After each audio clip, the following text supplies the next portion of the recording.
live. Here goes the record. Here goes the encoder. And you are good to go. All right, we're back. Terry and Gary's Low Expectations podcast. Today we have some amazing artist guests, and not Terry. We have Bill Morrison from Mad Magazine, The Simpsons, Disney covers, Futurama, Yellow Submarine. The list goes on. And we have Dave Santia, another Michigan man who is a world-renowned speed painter. So welcome to the show, guys. Thanks. Glad to be here. Great to be here. Thank you. Thank you for coming on. We're going to start with Dave. I want to point out before you go to Dave, Okay. I'm actually sitting on the toilet in my bathroom, but this is a virtual background of my studio. So this is not real. I'm really sitting on the can.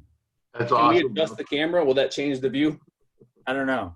We'll want to try it, see if we can see what Bill's sitting on in there. Okay, over to Dave. King of the Throne. Dave, I don't know how to follow that. let's talk about your nose. Okay. I got to put the tape back on there. Put the tape back on. Dave came to this realization right before we came on that he has a zit on his nose. Right here. Boom. I haven't had a zit like that since I was 14. It's all I figured the I was done with them by now. Here we go. It's all the nerves coming on this high-profile show. That's it. But, yeah, we were supposed to have a speed painting today. I just want to everybody know. Dave got crazy last night with his speed painting mechanism, did a little punk rock music, and you tore the easel up? Yeah, I knocked it over. I tripped on something on the floor on an extension cord on the ground, and I said to myself, I got to remember that thing's there, and it like almost wobbled. It wobbled the easel, and I was able to catch it, and then in time, and then literally rather than picking up that extension cord and just moving it over, about 3, maybe 5 seconds later, I tripped on it again, and this time I wasn't so lucky. We took the easel down, smashed down on the ground, and I just broke that thing the same way about 2 months ago. And I just had it fixed, and now here it is. I got to get the damn thing fixed again. I guess I could have just used a regular easel, but with a regular easel with the speed painting, I'm attacking the canvas pretty hard. Right. So my rotating easel keeps things pretty stable, and a regular easel it's just too unpredictable. It's just not as stable. Well, for the fans at home, can you explain to them what speed painting is in case they don't know? Yeah, basically what I do is I've got a big 4x5 foot canvas. It's all black, and I'll be playing some music. And by the time a song or two is done, while the music is playing, I'm throwing paint on the canvas. And by the time a song or two is done, the painting is done, and the painting is typically it's related to what it is that what music is playing. Like if I'm playing Bob Seger music, it'll be a painting of Bob Seger. And typically, I do the paintings upside down. I've got some examples here with me right now. I'm in my studio, so. Yeah, we'd love to see them. Is upside down something that all speed painters do, or is it just something that you like? And why is it upside down? Is that the way you see the painting, envision it? No. See, what it is well, yeah, that's part of it. But upside down, it's it is a gimmick really that a lot of speed painters do. And when I first started doing it, I wasn't always doing everything upside down. I'd do one upside down. I'd do a set of 3, and one of them would be upside down. The other 2 would be right side up. And then as I was doing, I paint live at a lot of fundraisers and corporate events and stuff like that. And as I started doing, painting more and more, I started to become known, especially locally, as the guy that paints his paintings upside down. And then I would show up at these events, and the people that would hire me would be like, which painting are you going to do upside down? And then I would ask them, well, which one do you want me to do upside down? And they would say, can you do them all upside down? So I just got to the point where I just said, you know what? I didn't even bother asking. I'll just do them all upside down, and because a lot of people they like to guess what it is that I'm trying to paint, or even though the music is related, the music pretty much tells the audience what I'm painting. They still want to figure out what it is. Okay, if I'm painting, if I'm playing Frank Sinatra music, then they know that I'm going to be painting Frank Sinatra. So they still want to guess, how is this blob of paint going to come together in an image of Sinatra? So, and this painting upside down, drawing upside down, I mean, this stuff that I used to do back in college. They kind of like, when I was going to college, they kind of taught us techniques like that, and there is a reason behind it. It's not just, when you're speed painting, it's not just for show. It really does help with accuracy, and because rather than painting what you think you're painting what you actually see. okay. Like everyone knows, for instance, everyone knows what a cup looks like. You take a photograph of that cup, everyone knows what a cup looks like, but you take a photograph of it and you turn that photograph upside down, then you're forced to see this cup for the image that it actually, for what the image actually is, rather than what you think it is. It kind of takes on a bit of a different shape when an image is upside down. Dave, is that similar? Is that similar to like when I'm drawing? If I'm doing a drawing of a person, let's say, I'll think it looks correct, but then I put it upside down on my light board so I can see the reverse image. See or hold it to a mirror, and I can see everything that's wrong with it. Oh, okay. Now you're talking about a reverse. Looking at it in a reverse image. I'm talking like completely flipped upside down. I'm just wondering if, like, as far as how the brain sees things, is that kind of is it sort of linked to that? How when you look at something one way, but you see it the other way, it looks totally different, and you see the mistakes and see how it really is. Yeah, no, I know what you're saying. Okay, I get what you're saying. I guess so. I mean, like, because I've tried to figure out what you're talking about. I tried to figure that out myself, because sometimes I'll take sometimes you can take just an actual photograph and look at the reverse image of that, and it'll look awkward. Yeah. But there's nothing wrong with it. So what I think is that your mind is tricked into thinking there's something wrong with it because it's reversed.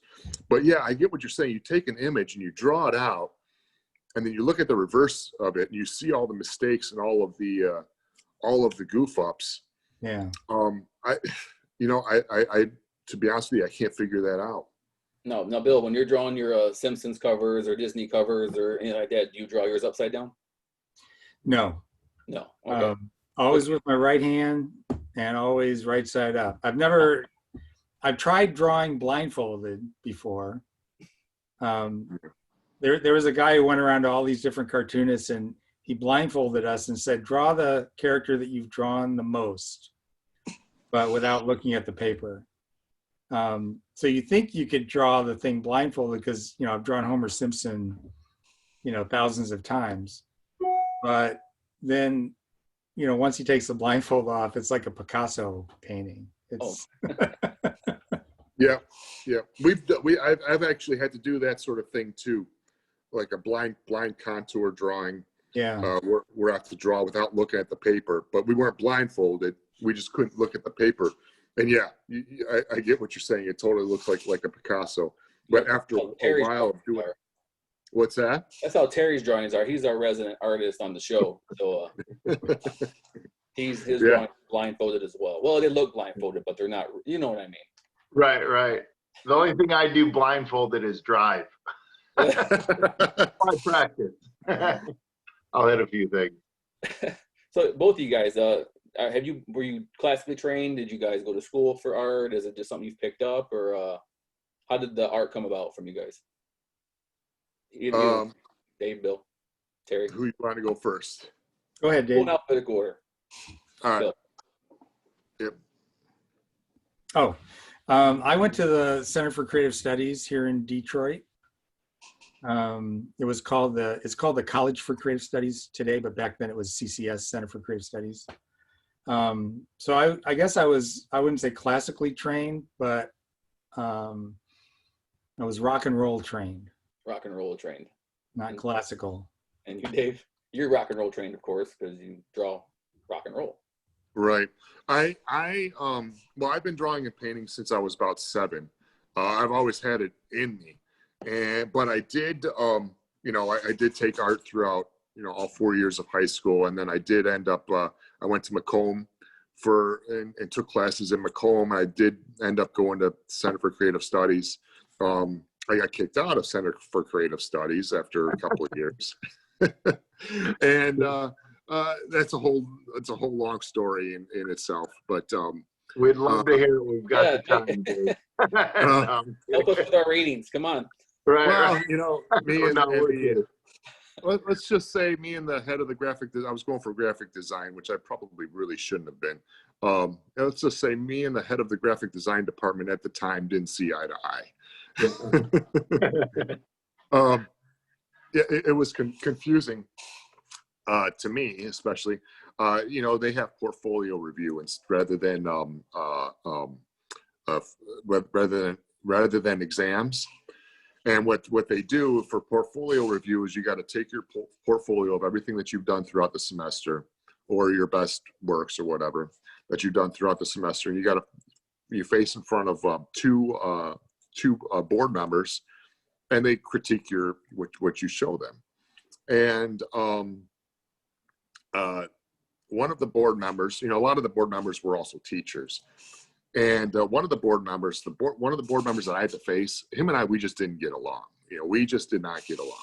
He was fairly new at the time. He had fired a bunch of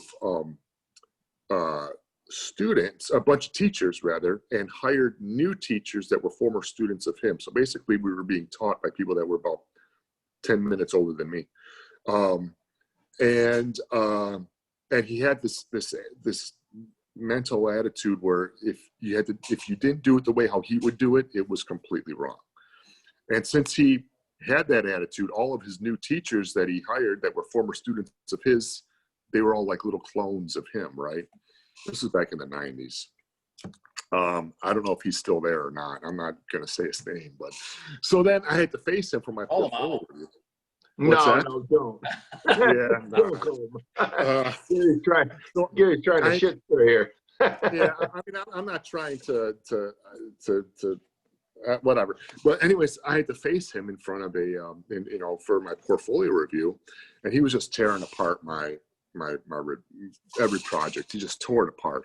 And there was one project that him and I got into it about, and he goes, "Look at this. This should be this way. This should be that way. Blah blah blah. Da da da da."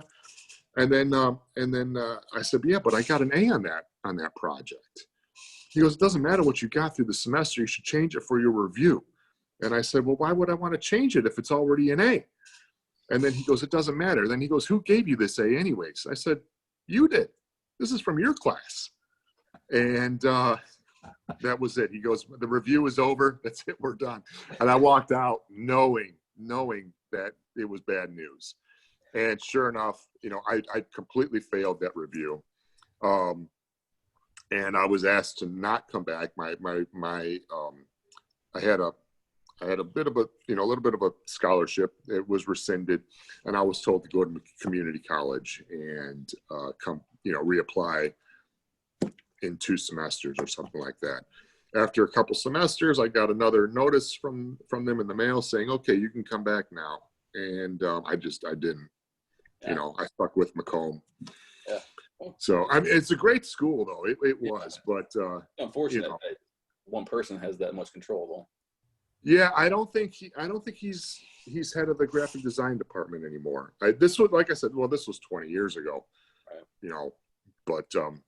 But yeah, that's how that story all came about. I haven't talked about that in a long time. At least not in a.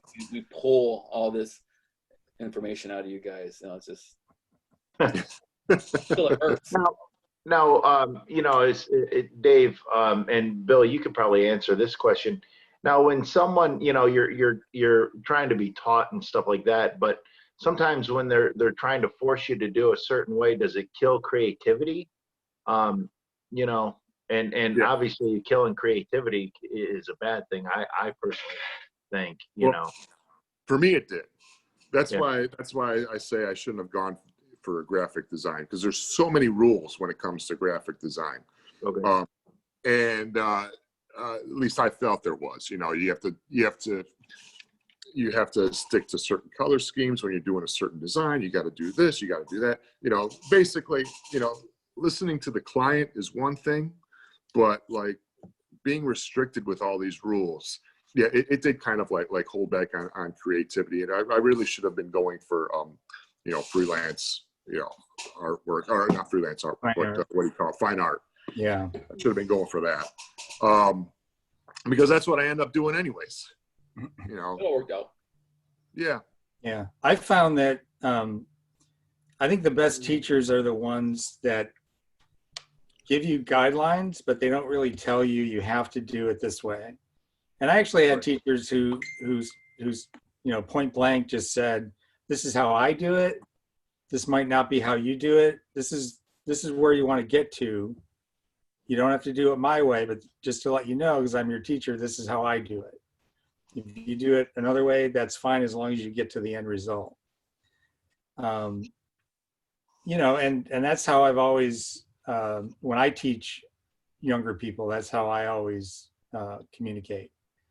You know, this is me, this is the way I do it, but don't feel like you're locked into that. Yeah. Well, you've been at Bongo That's Comics awesome. and Mad Magazine, and you were editor, correct? So Yeah. did you have that where you had to maybe tell somebody to go a certain direction, or, you know, did you feel like you had to step back and let them be creative, or did you have to tell them this is really what I want? Well, the thing about, like, when you're in charge of something that's a property, you know, or a pre-existing thing, like The Simpsons is a TV show. Right. And so we're doing comic books based on The Simpsons, and all the people who are going to be reading those comics are fans, and they expect Homer to sound in their head the way he sounds on the TV show. So one of my jobs as editor is, if a writer, you know, turned in a script and I'm reading it, and he's got Homer saying something Homer would never say, or using words that Homer wouldn't use, or Lisa's out of character, or, you know, he's got Lisa eating a hamburger, and we know from the show that Lisa's a vegetarian. So, you know, that's when I would have to step in and say, you know, this is out of character. This is out of the continuity of the show. If I was editing somebody who was doing their own book, like they created their own characters, all of that goes out the window. So, you know, then as the editor, my job is just to kind of be there as a support for them, kind of guide them through the process. And if maybe the story isn't engaging, or there's something confusing about the plot, then that's when I would step in and say, you know, I'm reading this and this doesn't really make sense, because earlier in the story you said this, but now this seems completely the opposite. So that, you know, that's what the editor does. Okay. And it's different when you're working with Mickey Mouse or The Simpsons, or even Mad Magazine. Mad Magazine had a certain sense of humor, and there were some things that people would pitch that are completely hilarious, but just not Mad's style of humor. So I would have to say, well, that's not really Mad, you know, try more like this. That's got to be pretty tough. I mean, to find something, you know, that's humorous, but not allow it in the book, you know. Yeah, I mean, especially if I'm laughing my butt off, Right. you know, and I really think it's funny, but, you know, I'm sort of the gatekeeper of Mad Magazine in that position. So it's up to me to think like one of the fans, Okay. and to basically step in and say, you know, that's not going to, the Mad fans are not going to appreciate that. It's got to be something more like this.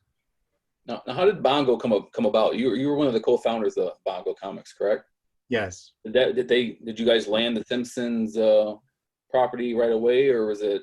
No, actually, a lot of people assume that, like most comic books that are based on a TV show or a movie, they're licensed. So a company buys the license, pays money to the people who own the copyright, Disney or Fox or whoever. And then they have the rights to put out the comic book, and they basically have to run everything through the license holder or the copyright holder to make sure that everything is, copacetic. The Simpsons was actually owned, or the Bongo was actually started and owned by Matt Groening, who, as most people know, is the creator of The Simpsons. And when he made his deal with Fox, he basically went in and pitched this idea for the TV show, or actually it was for the Tracy Ullman Show, because it started out as these little short bumper cartoons that would take you in and out of commercials. And when he made that deal with Fox, the deal was that they would own the characters, but his lawyer retained all the publishing rights. So years later, when we started Bongo, he was able to do that without any interference from Fox. And Matt was one of the co-founders with you then? Yes. So Matt became the publisher. A guy named Steve Vance was the editor. I was the art director initially, and also writing and drawing stories. The way it came about is we started doing Simpsons comics in a magazine called Simpsons Illustrated. And then every issue, the comics would take up more and more real estate in the magazine, until finally we decided, let's just do a comic book. So we did, and the comic book sold so well that Matt said, hey, I think we can sustain a monthly comic book, or even a series of comic books. What do you guys think about starting a company? So that was how we started Bongo. Now, did it follow episodes, or did you guys create your own storylines? No, all the storylines are original. We never did any adaptations or anything like that, but we did pay really close attention to the show. So if something happened on the show, like Maude Flanders dies, Ned Flanders' wife. So from that point on, that was reflected in the comic books. Okay. Or sometimes if there was something like a subplot in an episode, we would sometimes take that idea and sort of run with it. Or maybe there might just be like a reference to something. There was one episode where they made a joke about Apu at the Quickie Mart doing like a 72-hour shift once. So I thought, why don't we do a story about that? We'll show actually what happened during those 72 hours. So there were things that we related to episodes of the show, but we wouldn't actually just copy the episode. Okay. All right. Hey, Dave, I got a question for you. Yeah. What do you suggest to these future speed painters? I mean, is it something you suggest them to get into, or? No. No? I don't. It is a tough business. Back when I first started doing it, there wasn't really too many people doing it. There was maybe about a dozen or so that I knew of. And then all of a sudden, I want to say like within the past 5 or 6 years, maybe 7 years, they started popping up all over the place. It's not quite there yet, but it's almost at the point where it's like, speed painters are a dime a dozen. It's getting there. Kind of like but what's that? Kind of like Comic conventions. Yeah, you're right. But you know what though? Every week. Right. But there's always room. There's always room for more speed painters, So, but for future speed painters, it's frustrating. Just to let them know, it's frustrating in the beginning. Keep at it. You'll eventually get it down. It didn't happen, very quickly for me. I had to practice a lot. You got to practice, and then put yourself out there. You're gonna have to do a lot of events for free, and don't focus so much on the speed because the speed is not that important. Okay. You know, to me, it's not. I tend to focus more on the accuracy. And if it takes me longer than I expected, then I'm fine with it. It's not that big of a deal. You know, but I'm always prepared, you know, in case if, you know, I'm always prepared to in case if I go over time. But yeah, speed is not that important. It's not at all. But yeah, just keep at it and don't give up. That's it. And yeah, you're gonna have to do some events for free until you get your name out there, and it might be a long time. Hey, But, Dave, yeah. So if you're doing, say, Bob Seger or Frank Sinatra doing a portrait of somebody, do you have their image memorized, or do you have reference that you're working from that's Both. there live with you? Okay. Yeah, I have both. I have to practice ahead of time, and I practice on large sheets of black paper. I've got paintings all over here that are my practice paintings that I've done, or rehearsal, you know, pieces, you know, or whatever you want to call them. And so I do have to practice, and if I practice a number of times, eventually I'll have help on the canvas at first. And after I practice it a number of times, or I do it a number of times, it eventually gets memorized. Mm-hmm. And I do, just in case, I do have a reference with me close by, in case I get lost, or I need to, you know, to refer to it at some point. That doesn't happen too often, but I do have my safety net. Yeah. Yeah. Now, have you ever had somebody trace your work and then sell it for $15 million? Who, me? Yeah. Oh, yeah. Well, it was a question to you, but it was really meant for the guy above you here on my screen. Yeah, Oh.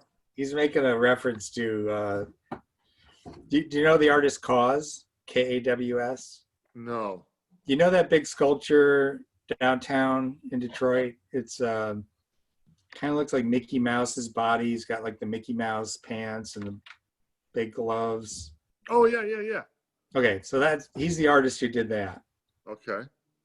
But something came out, I think it was earlier this year or last year maybe, where he did a painting where he basically traced a piece of Simpsons art that I did.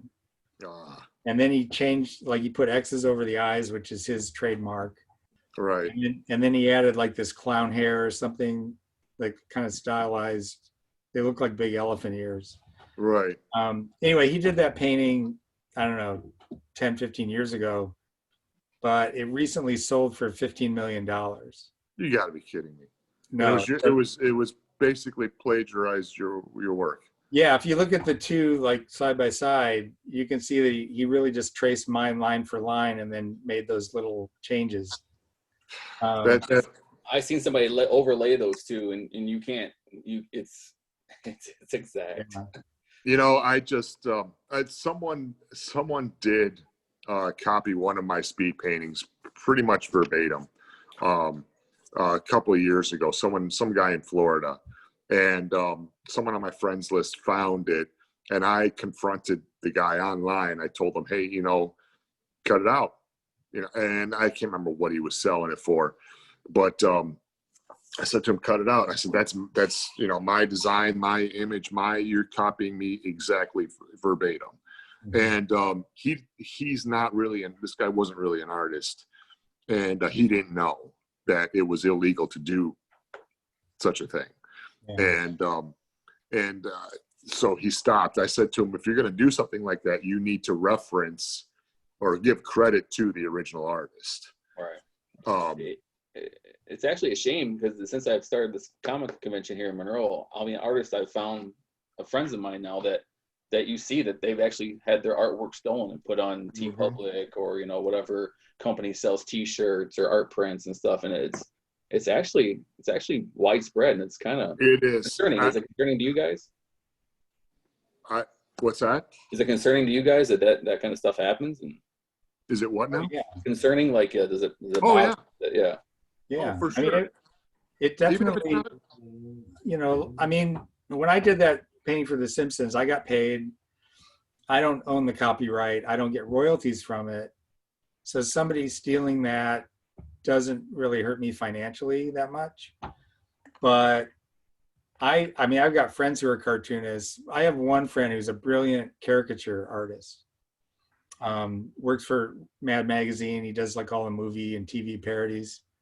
And if you go to New York, if you walk down, like mainly in Times Square in Manhattan, there are all these caricature artists who will, you know, draw you, they'll sketch you live right there on the street, or you can buy prints from them. But they blatantly just have his caricatures on their signboards, like as advertisement, as if to say, this is something I did, this is how good I am, you know, come here, give me $10 and I'll, you know, do a sketch of you. So they're, and my friend, you know, he does live caricature events, and, you know, I mean, they're really taking money out of his pocket. Right. And they're also just diluting his, what makes him special. Because if you got all these guys representing themselves as somebody who draws like this, then it makes what he does, and he's very unique, it makes him not that all that special. Mhm. What do you think, Terry? Oh no, I totally agree. It sucks. But just so you know, nobody's stealing my drawings. I mean, I'd like them to, but yeah. So I think I'm pretty safe. And I think what I'll do is when you guys are, you know, telling everybody where they can find you at, I'm going to do a little speed drawing upside down. Just, you know, so, and I would like you guys to judge me because you guys are the professionals. It's going to be the highlight of the show right there. I'm telling you right now. Well, so we're going to have to wait a little bit until I do my work. you know, a couple months ago, I ran into this artist. Well, he calls himself an artist on Instagram. And what he was doing was he was taking artwork, comic book artwork, mostly cartoons, that sort of thing, copying it verbatim, line for line. Everything is just complete. You can look him up. I don't know if I should give out his name, but why not? The guy's a fake anyways. Jay Geeker is what he calls himself. And I called him out, spelled exactly like that, Jay. And there was this one image that he copied verbatim of Jose Luis Garcia Lopez, Batman. Everyone knows who he is. You know, real well-known comic book artist for the past 40, 50 years. And it was Batman and Robin, and he's selling these paintings for like $2,000, and it's copied verbatim. And I left a message on his Instagram. I said, so how do you get around the plagiarism laws, selling your artwork? And he didn't respond. He just promptly blocked me. Blocked you, yeah. And you know, it's insulting, really. It is. Even if it's not my own artwork, it's insulting. I mean, because, you know, here we are, you know, guys like us, we've been drawing and painting for decades, and some guy who comes along and he's only been doing it for a couple months, and he's copying someone else's work and he's selling it for $2,000. Where does he get off? You know, it's just, yeah, it's insulting. It's infuriating. But I have one exception to Go ahead. that. Go ahead, Bill. If I see anybody with one of my drawings tattooed anywhere on their body, that, for some reason, I don't get upset by that. I think, wow, somebody liked my art enough to have some guy put it on their skin forever. yeah, that's different. That's different. So that's like the one exception I have to, yeah, tattoo artist took my drawing and then he, you know. What if it was a bad rendition of it? What? Yeah. What if it wasn't a very good piece of yours? I mean, it didn't portray you in the best. Yeah, well, If it's really off model, then I can just deny that it was mine. Perfect. Right. Perfect. It's an interpretation. Right. Speaking of tattoo artists and stuff like that, a lot of artists they go into the tattoo business. When you guys were younger, did you guys think of that's one way to get your art out, or were you guys just not interested in tattooing, or is being an artist? Do certain people, or is that frowned upon if you go into the tattoo business? What do you guys think of that? I think, well, when I was kind of coming up, tattoos weren't as hot as they became. Right. So I don't think it was even on the radar. Okay. It wasn't something you thought about. Nowadays, it's definitely an option. I mean, there are some tattoo artists who are amazing. Right. Stuff they do is really brilliant. So, I think if I was younger and trying to decide what to do with my art today, I don't think I would dismiss it. Yeah. Dave? Yeah, it's kind of I feel kind of the same way. I mean, it wasn't really. I mean, when I was coming up, when I was studying art in college, it was the mid '90s. It was at the point where everyone was getting the Tasmanian devil tattooed on their ankle, and Gary, don't tell them I have the Tasmanian devil tattooed on my ankle, please. I wasn't going to tell them it was on your ankle. Okay. well, and I guess I came out like right before, everyone started, getting tattoos all over the place. But ever since I was a kid, it just wasn't really a thought in my mind, to be honest with you. Ever since I was a kid, I was always drawing superheroes or my favorite movie characters and stuff like that. And so I never really thought of it as an option. I've been asked to design people's tattoos, and I've never actually done it. It's just not my bag. I mean, I've got nothing against it. I think it's great work, and I love looking at it too. Right. Yeah. But yeah. A buddy of mine, his name's Tom Olette. He's done my tattoos, but he does a lot of wicked paintings too. And he's a great tattoo artist, and some of his work, it blows me away. And then like he'll do a lot of paintings on his free time, and it's just art's always been a passion of his, and I've known him ever since he was probably, I think, 12 or 14. We've been friends that long, and it's just wow. It's pretty crazy, the stuff. Sometimes I'll look at his paintings and I'm like, man, are you in a dark place? But it's a great way to express his, all that stuff, and it's pretty interesting, So. Now, Bill, you said you wouldn't care if somebody put their art, as a tattoo on their skin, right? Have you ever seen anybody do the Disney cover Little Mermaid of yours on their tattoo, or is it on their skin? No. Can you explain why that's relevant? I don't know how to say it. I have the unique, I don't know, I'll say privilege, because it's something that not many people experience, but I've had the experience of being the subject of an urban legend, which is, if anybody remembers, back in the late 80s, the Little Mermaid movie came out, and I did the movie poster for that, for the very first movie poster for Little Mermaid. And sometime within a year after that, Disney put out the video, and I also did the artwork for the video packaging.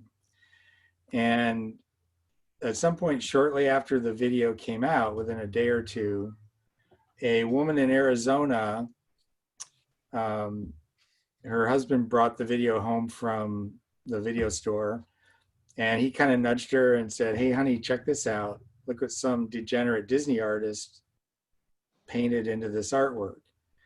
And it was a very phallic representation of a tower in the castle Little Mermaid Coral Castle, and it looked very much like a penis. And I'm the one who painted that. And people are very disappointed to hear that I didn't do it on purpose. Well, I'm not going to tell my kids that because my kids think you're like a hero. Yeah, a lot of people think I'm a hero, All right. and You did that. I did that. Yeah, That's awesome. and it really kills me to like dash everyone's vision of me as this anti-hero artist, but this renegade Disney artist. Well, Yeah. even if you did do it on purpose, you really couldn't say you did, right? Yeah. Oh, okay, never mind. Now the way it actually came about was, like I said, I did the movie poster, and Disney is, it's a big company, so the Disney Home Video part of the company is very separate from the feature film department. And the marketing departments are different. They're even in different buildings, or at least they were back then. So the guy who was the art director in charge of putting out, or commissioning the artwork for the video, had a regular artist that he worked with, and this guy did, pretty much all the paintings for all the Disney videos that came out. And so he had this painting commissioned for The Little Mermaid, and it was the Under the Sea scene. So it's the Little Mermaid with all the fish characters playing instruments. So it's like this cool rock and roll, kind of scene. And his boss saw it. They had the painting all done and everything. And his boss saw it, and he said, "No, I really like the cover, or I like the poster that came out last year. So find the guy that did the poster and have him do basically that image for the video cassette." Now, why they couldn't just use my artwork on the video, I don't know. But they needed to have a whole new painting done. So it took this guy a couple of weeks to track down the studio where I worked. And I worked in a studio with one other guy and then our boss, whose name was David Willardson. And so the art director met with my boss, and he said, "I understand this poster image came from your studio, and we'd really love to have you do the artwork for the video cassette." And so my boss took me aside and he said, "I'd really love to get this account because it could mean a lot more work for the studio coming from Disney. Problem is they need the finished painting done by Monday." Now, Dave, this is where you would have been instrumental, because I'm not that fast a painter. But I was young and I didn't need to sleep. So this was like on a Thursday, I think. And so I needed to work through the weekend and have a finished painting done by Monday morning. So I pulled a couple of all-nighters, and it involved a lot of cutting of acetates, airbrushing. It was a big process. There was no Photoshop. It was all very time intensive. So I think what happened was I spent a lot of time on the characters. And then when it came time to do the background, I only had a couple of hours to get the background done. And so I left out a lot of detail that if you look at the poster, like in the castle, you'll see all these sparkles and, lots of just extraneous detail, windows and like a spiral staircase going around one of the towers. And I just didn't have time for that. So I just kind of roughed it in. And I didn't realize it, but it really does look like a penis. And it's like once it's pointed out and you look at it, you go, "Oh my God, how could he have not known he was painting a penis?" Who was your editor? Yeah. Now, do you get asked about my that boss a lot? didn't notice it. Nobody in the studio noticed it. Monday morning came, we sent the artwork into Disney. They okayed it, didn't have any changes. It didn't come back. Normally a painting comes back and they have little notes and changes that you have to make before it goes to the printer. But none of that happened. So it went to the printer, and then this lady, saw it and contacted ABC News. And, I actually saw her being interviewed. And this is great. I actually also saw they went to the video store where her husband rented the video, and they did this pan shot across the shelf. And instead of a row of Little Mermaid video cassettes, there were all these paper lunch sacks with Little Mermaid written in magic marker. And so they actually put them all in brown paper bags. Which to me makes you go, oh, I got to, why did they cover up this video? I got to see that. So it makes you want to see it even more. Right. But I saw my copy in the alley out back, Yeah. They made it more seedy than it was. How did you feel when they changed that cover? They didn't, did they? Yeah, they did. Did they? Okay. Actually, when they came out with the Laserdisc, Okay. kids at home, if you don't know what a Laserdisc is, just Google it. You might not even know what a VHS cassette is. But when the Laserdisc came out, I think they just kind of chopped off the top of it. I think the tower just goes up, and then maybe they added like a sparkle burst or something, so you Just don't cut see off the tip and just put it in print. Huh? Yeah. All right. That's Well, now it's an IMDb trivia question. So. Well, the urban legend part then came after that, because the first story, and I would hear stories repeated back to me, or I would overhear people talking about it in a comic shop or someplace. And the first story I heard was that the artist who did it found out he was being fired by Disney. So this was his last screw you. And so he painted a penis in the artwork. Yeah, that's the version I've always heard. Yeah, so I heard that one, and I thought, well, that's not true. I didn't work for Disney. I worked for a separate studio. We were contractors. So even that's wrong. So I wasn't disgruntled. I wasn't being fired. And then it got more elaborate. It was like a game of telephone where every time somebody tells it, it gets repeated to somebody else, and it gets better. It gets more juicy. So then it became, Disney found out he was gay and they fired him. And then it was Disney found out he had AIDS, so they fired him. And the very, this went on over a couple of months. And then the very final version I heard was Disney found out that he was a gay Satan worshiper with AIDS. And he was performing satanic rituals in the office after hours. Nice. Swear to God, I heard somebody say that. And my wife was doing a show, and she was backstage, like in the dressing room, and she overheard these girls also in the show. They're putting on makeup and stuff, and they were talking about it. And this one girl's telling the story, and my wife is like, well, that's not what happened. And it was an earlier version of the story. It was like they found out he was gay, I think was the version. And so she walks over and she says, I overheard what you were saying. I just wanted to let you know my husband painted that artwork, and he doesn't even work for Disney. He's not gay. We're happily married. He's heterosexual. And the girl just looks at her, like kind of pauses for a second, and then she goes, I don't think so. And then she goes back to finishing the story. And my wife's like, well, I guess it's, more fun to believe the rumor than it is to believe the truth. It's fake because you do your rituals on the weekends, is what I heard, not during work. So Bill, I just want to let you know I'm looking at the picture right now, and that's and what? And yeah, tell them, Terry. That's a You're good a thing. denier, aren't you? I see it. Obviously, I believe you're telling the truth, and working long hours and getting through it. But I envision you sitting around with your buddies drinking beer, going, "Yeah, I got to get this thing done for Disney.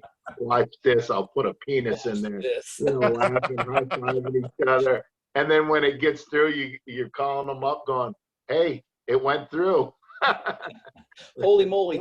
That's my envision of how this happened, you know. But Well, Say that because now it's added to the urban legend, and now that's what's going to come out. right. well, I But will just- say that after all this happened, I continued to do more Disney art. And I did start, just as a joke, I would put things in the artwork when I showed it to my boss, just to see if he noticed.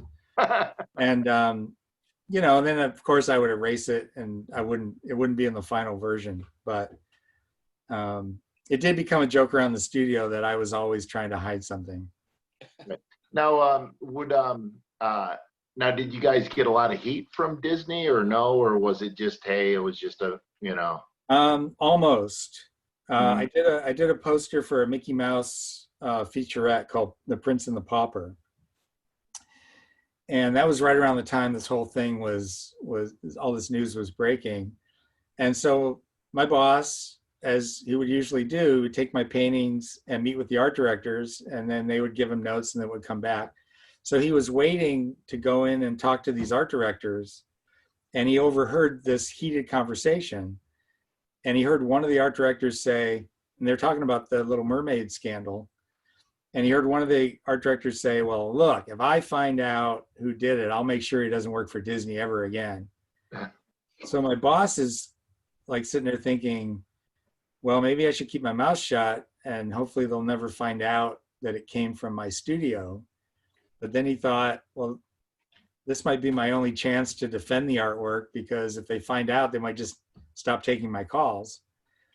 So he decided to step up and he said, look, I want you guys to know that artwork was done by Bill Morrison and that came out of my studio. And he said, you guys know Bill, he wouldn't do that on purpose. He loves Disney, he wouldn't, ever do that. And he said it took him a solid 20 minutes to convince them that I didn't do it on purpose. But in the end, they believed it, and we continued to get work from Disney. So it ultimately didn't affect us negatively, but it came close. You did a lot of covers for Disney, correct? A lot of video covers. Yeah. So when they requested, did they request you? And when they requested you, did they say no penises, or did they just they have Bill do it because this stuff's pretty cool? Yeah, we would like this one penis-free. This penis-free one, yeah. Yeah. There's 2 versions. We would charge extra for that. Now, Dave, have you ever thought about hiding anything like that in your artwork, or when you flip it around, going, that does not look like Frank Sinatra? Not with the speed painting stuff, but I have done it with paint with art pieces of artwork that I've done, in the past. When I was a kid, when I was a teenager, I used to do it a lot. Nothing vulgar, nothing. Right. Yeah, when I was in high school, I had this thing where I would hide the remember the 7-Up spot with the sunglasses and the hands and the feet? Yep. I would draw a little character, that little character, in every single one of my pieces that I did in high school. Yeah. And the teacher didn't notice until I was a senior. And she saw it. But she basically just told me to stop. I told her, I said, I'm doing it since I was a freshman. Every single one of the projects. I actually have I have hidden my signature in movie poster paintings, because they normally back then they wouldn't usually let you sign the paintings. Mm-hmm. Like certain artists like Drew Struzan, you'd see his signature, but a lot of times they would take it out. So I used to find ways to hide my signature. I did the poster for the movie House, which was a horror movie in the 80s. Mm-hmm. And the image was this like severed hand that's pushing a door buzzer. Yeah. So it's like this rotting severed hand. And on the door buzzer, I painted a little like a little manufacturer's plate. So it's got little screws and a little plate, and it says Morrison Manufacturing. Oh, so nice. That's like my way of getting my name in there. That's awesome. Terry's on the internet right now calling that video cover up to see it. But well, we're gonna get to we're going to talk about the Monroe Virtual Pot Fest coming up Saturday, Bill. And I want to see Terry's drawing. So why don't you guys tell them, get your pencils ready. You got your color pencils, crayons ready? Well, give me at least 3 minutes. I'm going to need All right. a little time. I'm Take not. your time.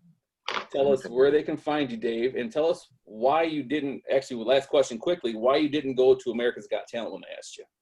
Oh yeah.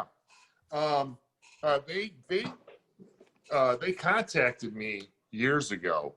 I want to say probably about 10 years ago, maybe not that long, or maybe about 8 years ago or so. And I turned it down. They said, they wanted me to audition, and I turned it down. And that, because the reason why is because I felt that if, at the time there wasn't too many speed painters around, and I felt that if any speed painter went on that show, then it would just it result in everyone under the sun doing speed paint. And sure enough, that's exactly what happened. They got someone else to go on the show, and he did his speed painting routine. And now all I'm hearing is, now everyone's doing it. And but like I said earlier, that's fine, I guess. But now I get mistaken for this guy that went on America's Got Talent, and we look nothing alike at all. Well, you're a speed painter. You all look alike. Right. Yeah. So then, so I get mistaken for him all the time. Oh, I saw you perform here. I saw you perform for that. Like, no, that wasn't me. That was somebody else.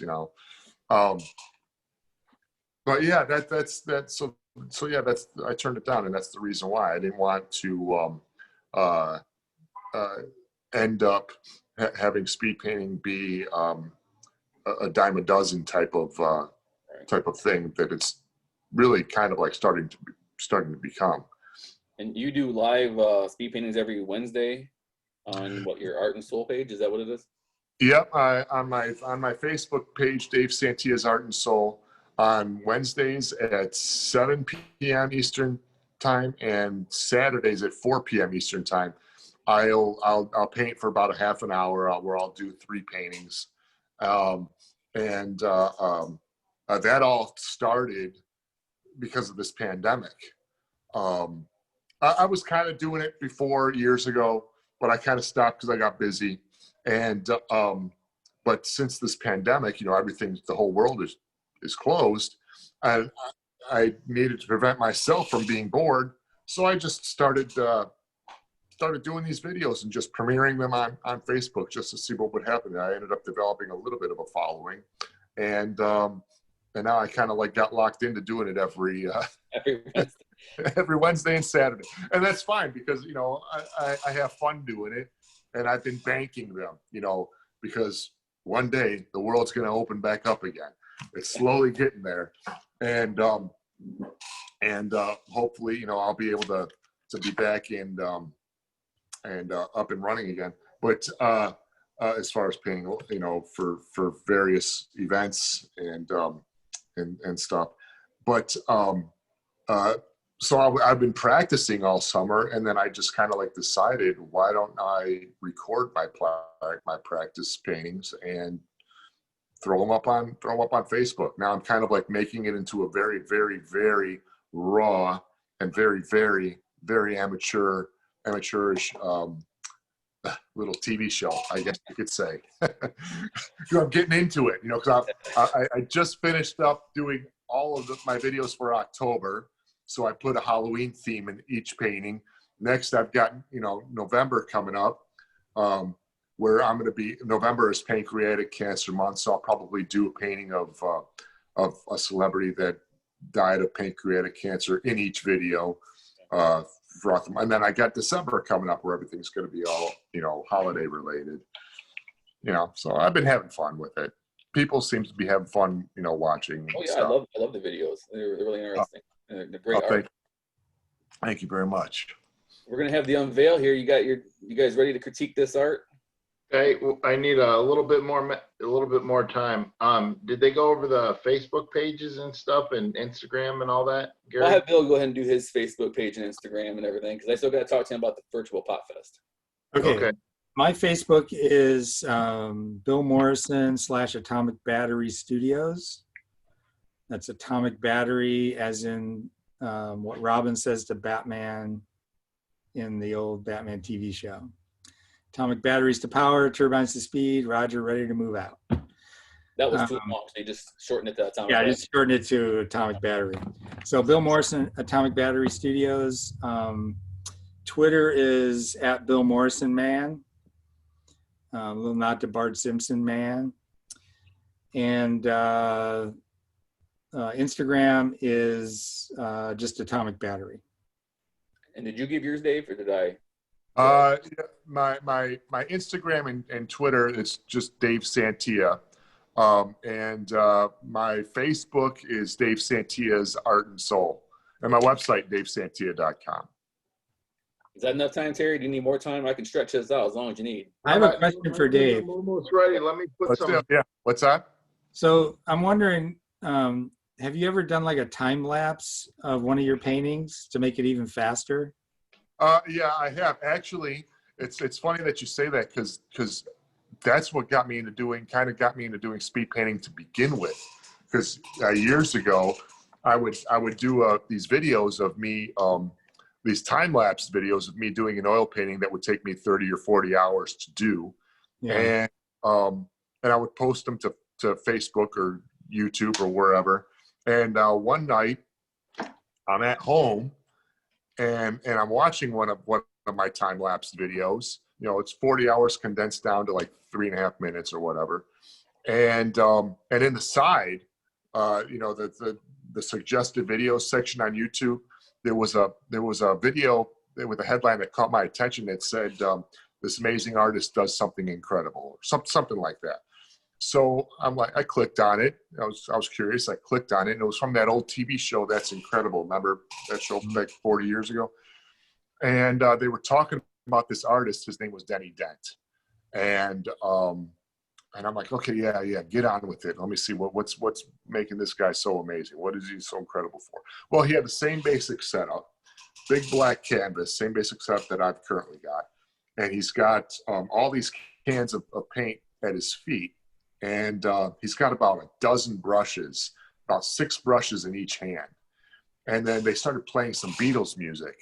And this video clip is from like 1980. And then all of a sudden, this guy just attacks this canvas. And then within seconds, you can see that this was going to be a painting of John Lennon. And I was just blown away. And then I saw another video and another video and another video, all the same guy. And then I researched him a little bit. This is all within like an hour or so. And I said to myself, you know what? I think I can do this. I think I can figure this out. And I think with enough practice, I can do this. So then I said to myself that I was going to teach myself how to do this and shop it around to a bunch of bars and restaurants. And offer it up as an alternative form of entertainment, alternative to a DJ or a band or whatever. Mm-hmm. And I offered to do it for free. So it took me a while. It took me a few months of coming up with certain things. I had to find someone to design a specific easel that I use. I wanted it to, I wanted certain specifications. And then I started training myself how to paint upside down, how to do this, how to do that. Figured out what type of equipment to use and all that stuff. And it took months altogether. And I finally got it down. And I started doing these videos of me practicing in my basement. And those videos are still floating around YouTube. And I paint, whatever, Prince, Michael Jackson, Jimi Hendrix, whoever. And I just throw them up on various social media platforms just to see what kind of feedback I would get. And I would throw them up there and I would watch myself to study myself to see where I would need to improve. And then I would take those videos and I would take them to all these bars and restaurants and talk to the owner. And I offered to do it for free. Just let me bring in my stuff and I'll just jump up on your stage and I'll just paint for a couple hours. Every single person, every single bar owner and restaurant owner that I approached, every single one of them said no. They said, well, it's cool, it's really, fun to watch and everything, but we just don't think it would fit, with what we do here, everyone. I mean, getting drunk. Right, exactly. And then a friend of mine said, he called me up, my friend Ron, and he said, Dave, I'm doing this fundraiser. Would you, we'd like to have you come along and perform a couple of those paintings at our fundraiser. We'll auction it off. And he talked me into it, and I decided to do it. And that fundraiser led to 2 more fundraisers. Those 2 led to 4 more. I immediately went broke because I was donating everything, And so I pretty much quickly figured out that I'm pretty much locked into performing for fundraisers. And I had no problem with that. I was actually grateful for that because it showed that what I can do was going towards helping, all these various charities. And that felt really good. And I wanted to stick with that. But I had to figure out a way where I can do that and make enough money where I can continue without hurting the charity. So I work on a percentage split with what they auction off for. And then I got real busy. I had to quit my regular job working for the family business. And then it got to the point where the bars and restaurants that were turning me down were now asking me to perform at their place. And now I can't do it because I was I got too busy. I don't mean to cut you off, but we're going to get the hook here pretty soon. I want to see Terry's painting. So Terry, upside down, we're running out of time. This is the first time the world's going to see this right side up, and be kind on the judging. I've got the sun, got a little tree. I've got some grass. Is that upside down? No, it's right side up. Oh, I can't tell. Just parts of it are upside down. Oh, the door's upside down and the balloons are The upside sun's down. upside down. Oh, the sun's upside. Yeah. Dave, you make this look easy, okay? I don't know if my name, Terry G, is good, but that's how I'm known in the art world. Terry G, you probably heard of me. So That's a $15 painting right there. right. Why do you have markers anyways? Hey, sometimes a kid never grows up, all right? This is the truth. It's for my artwork, so it will be auctioned off, maybe. Well, we promised a speed painting. We gave you a speed painting. There it is. Bill, what are we going to be doing Saturday, Bill? You're going to be part of the Monroe Virtual Pop Fest. I run a show every year. This year we had to cancel due to COVID because it's just not safe to have 3,000 people into a tiny arena. And we're going to do a virtual Pop Fest, and you were one of our guests. And what do you got for us? Well, I will be live at 4 p.m. And I guess we're going to do some interviewing, and we're going to have what's the guys that do the comic grading? Well, Cody Lockwood's going to be there from CBCS Comic Book Services. Yeah. He'll be live with you, taking questions, and you'll be able to submit your books signed to him to be graded and verified through CBCS. Right, and I've got a ton of Simpsons comics that I have to get rid of, and Futurama comics. Anyway, if you go online, if you go to the Facebook page, you'll see everything that's available that I have. Or if people want to send in their own copies of books, they can get those graded. Yep. They'll be witnessing, I'll be signing. So it's just, we're going to do the closest thing that we possibly can to the experience you would have at the actual Monroe Pop Fest if you were to come up to my table. And I think fans will be able to ask questions. Is that right? Right. Well, there'll be a scrolling thing. They'll be able to ask questions. You can answer them. We're going to stream live starting at 10 a.m. that morning. We're going to have vendors, artists every hour. They're going to rotate to 3 new ones. We have you, Stuart Sager, David Howard Thornton, Art the Clown from the Terrifier movies, Dirk Manning, local author, And it's going to be a great day. Live streams. Hope everybody, they don't have to have pants on, but just make sure they, come on in, spend some money, have some fun, buy some stuff from Bill. I want to thank both of you guys tremendously for coming on and appreciate it. I don't know. We got the message saying it's time to wrap this up. So Okay, my pleasure. Thanks everybody who tuned in. Thank you, Dave. Thank you. See you on Thanks, guys. Saturday. I appreciate it. We'll see you Saturday, Bill. You can Great find us talking on to you. YouTube, Terry and Gary's Low Expectations Podcast. Terry and Gary TV will be on Spotify, iHeartRadio, and iTunes soon. Thanks for tuning in. Hope to see you guys come on Saturday. Monroe Pop Fest page on Facebook and Podcast Detroit on the YouTube. Whew. Sorry, Dave.